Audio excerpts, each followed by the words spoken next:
皆さんこんにちは、サムです。今日は、インスタで質問を募集したので、初めての質問コーナーをやっていきます。今たくさんスクショして撮ってあるので、これを見ながらやっていこうと思います。最後までぜひご覧ください。ではまず1つ目です。外で勉強できない時のモチベの保ち方。勉強のモチベーションはどうやって保ってましたか？コロナが始まってね、スタバとかであんまり勉強がしづらかったりすると思うんですけど、家でやるしかない時はコーヒーをね入れて、ちょっとカフェ風のドリンクを用意したり、コーヒーじゃなくてもね、インスタントのほうじ茶ラテとか紅茶、ミルクティーとかを入れたりして、カフェさながらのねドリンクを用意すると気分も上がるので、それを机に置いて勉強して、あと例えば YouTube でカフェ風の音楽を流してみたりとか、スタディ with me のね動画を流したりして、カフェのいいところってドリンクがあるところと、あと頑張ってる人がたくさんいるってことなので、カフェを再現できるような、そういった感じのことをやってます。勉強のモチベーションは私も常にあるわけじゃなくて、やる気のない時もいっぱいあるんですけど、やらなきゃいけない時にモチベがない時は、頑張ってる学生さんの YouTube を見て、他に頑張ってる人がいるから私も頑張ろうみたいな感じで、そんな感じでいつも動画にやる気をもらってます。次、座右の銘は何ですか？座右の銘は一生涯勉強っていう言葉です。これは中学生の時に学年主任の先生がね言ってたんですけど、最初はねすごい壮大な言葉だなって思ったんですけど、大学生になってみて、やっぱり大学生になってももちろん勉強しなきゃいけないし、私だったら薬剤師になるから、社会に出てもねずっと勉強し続けなきゃいけないとか、あと薬剤師だけじゃなくて資格のね勉強をしたり、勉強とは一生離れられないのかなって思って、そこから一生涯勉強ってすごく素敵な言葉だなと思って座右の銘です。次、勉強中お腹が空いてお菓子を大量に食べてしまいます。どうすれば勉強だけ集中できますか？私はあんまりお菓子をバクバク食べちゃうとかってことはないんですけど、ただ机の上にね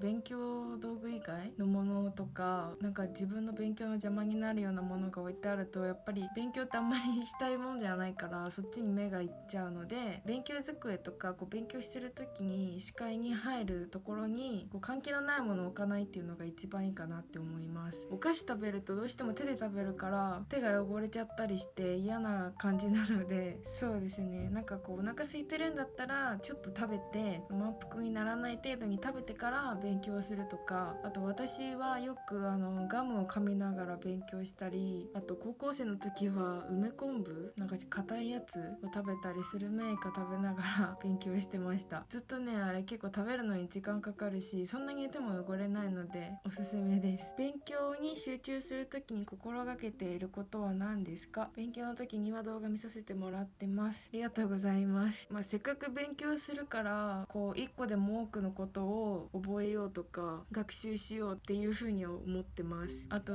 勉強した気にならないようにはしてます。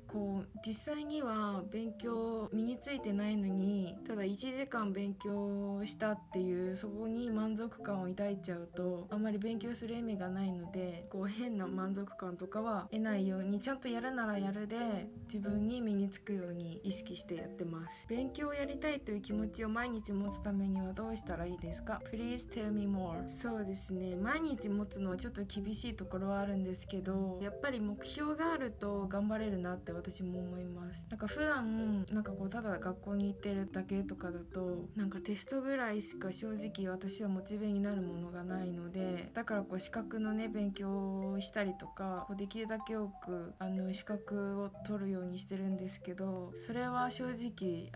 やる気のためですね。自分を震わせるような何かそういう短期的な目標が常にあるといいんじゃないかなって思います。睡眠時間はどれぐらいですか？私はたくさんも寝れるし、そんな寝なくても全然平気なタイプなんですけど、最近はなんか30分とか1時間おきに起きちゃって、それを 3,4 回繰り返すぐらいですね。だけど去年とか本格的な自粛の時はやっぱり家にずっといなきゃいけないとか、時間がたくさんあったので10時間とかいっぱい寝る日もありました。ただテスト期間の時はオールする日もあるし、もう普通だし、寝て2時間とかぐらいですかね。将来の夢がない大学1年生です。就活や夢を見つけるまでに何かやっておくべきことってありますか？なんか夢がないって全然悪いことじゃないと思うんですよ、私は。だからそれだけ可能性を秘めてるってことなんで、そのいろんなことに興味を持つようにアンテナを張っておくっていうのが一番大事かなって思います。なんかいろんなね学問とかいろんなことをやっていくうちに、なんかこれは自分に向いてるかもとか、これはすごく面白いと思えるとか、これなら続けられそうとか、そういう自分の適性が分かってくると思うので、だからいろいろね、なんか範囲を狭めちゃうんじゃなくて、いろいろ視野を広く持っておくのが一番いいと思います。でそっからだんだんこれが良さそうっていうものを絞ってって、最終的に一つとか、一つじゃなくてもいいんですけど、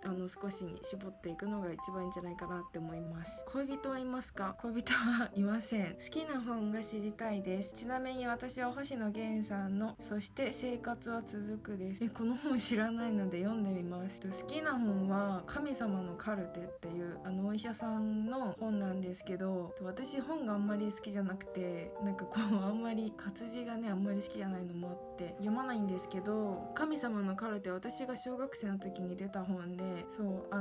自分のね少ないお小遣いで買ったので、せっかくね買ったから読もうみたいな感じで最初は読み始めたんですけど、なんかすごく感動する本で、確かに医療の話なんだけど、生と死について考えさせられるというか、あんまりね小学校の時ってなんかそういう話題に触れることがあんまりなかったので、その当時はすごくいい刺激になったし、それ以降も大切に何回も読んでますね。朝寝坊してしまった時の切り替えの仕方を知りたいです。寝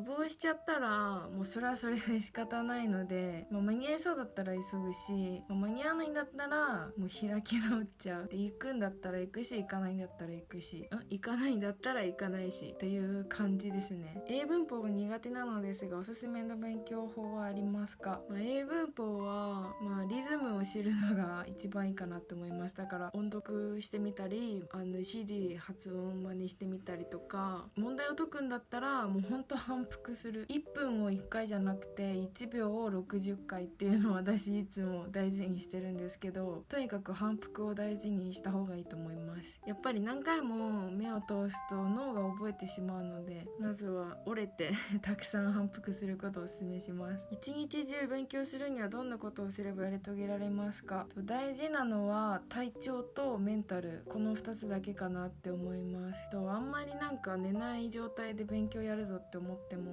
なんか体力的にそもそも無理だったり、脳の思考が追いつかなかったりとか、そういうのがあるので、勉強のモチベ云々とかの前にまずはそういう体調面、ちゃんと日光を浴びるとか、その体にいいこと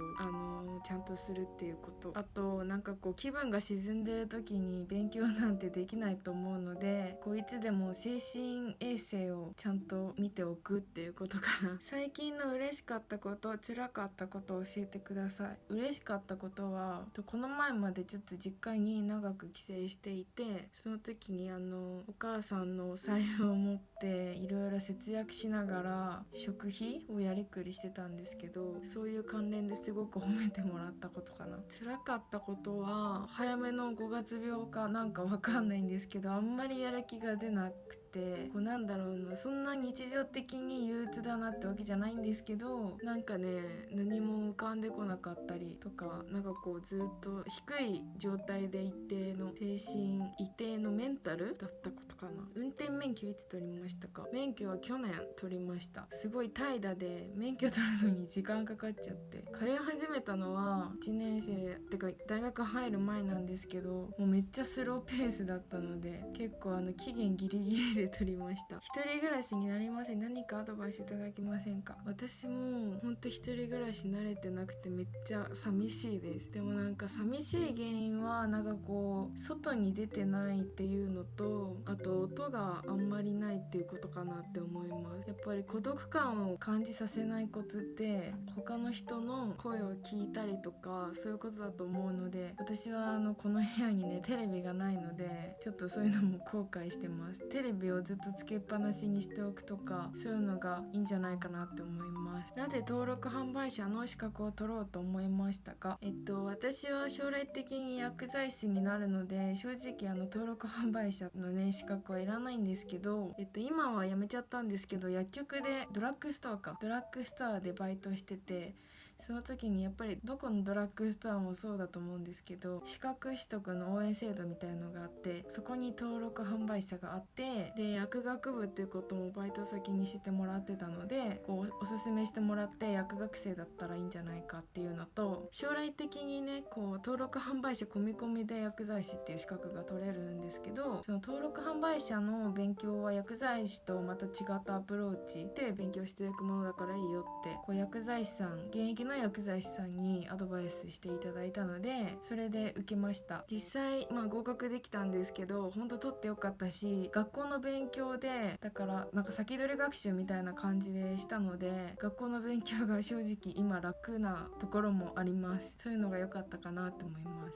一人暮らしをしたいのですが、部屋を選ぶポイントはありますか？部屋を選ぶポイントはなんか正直人のこだわりなんですけど、こう妥協するポイントをちゃんと考えておくってことかなって思います。例えばユニットバスが嫌だって言ったとしても、地域によるけど1万円前後そこで変わってきたりとか、なんかこう自分の希望通りにやると結構家賃跳ね上がっちゃったりするので、ちゃんと妥協するとか妥協するしっていうのが一番大事かなと思います。同い年でありながら高校から大ファンです。私も薬学生ですが息抜きには何されていますか？すごいいっぱいあって、最近ちょっと趣味が増えたんですけど、読書したりアニメ見たり、あとたまに漫画読んだり、歩くことがすごく大好きなので、こう例えばこう目的地とかあんまりなしにフラフラってウォーキングしたり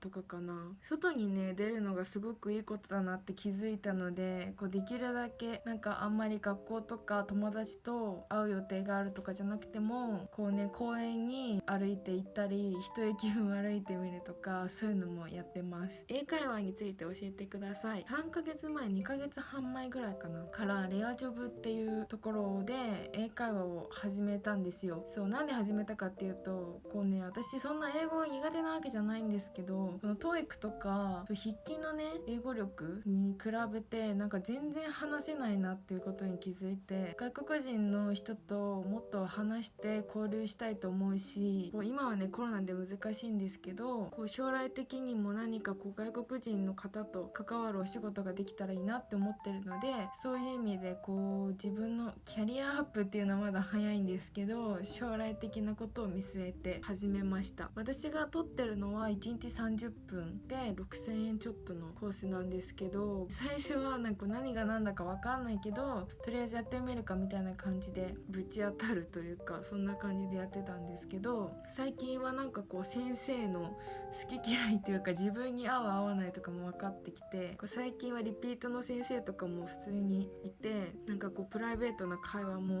込み込みでしたりとかですごく楽しいです。なんかね一人暮らしで家こもってると全然人と話す機会がないんですけど、そういうなんか暗い気持ちになってる時に30分だけでもこう海外の方と英語で話すとすごく気分が明るくなっていいなって思います。はい、ということで今回質問コーナーを初めてやってみたんですけど、定期的にやろうと思ってるのでまた次回も楽しみにしていてください。ということでご視聴ありがとうございました。チャンネル登録と高評価の方ぜひよろしくお願いします。ではまた次の動画でお会いしましょう。バイバーイ。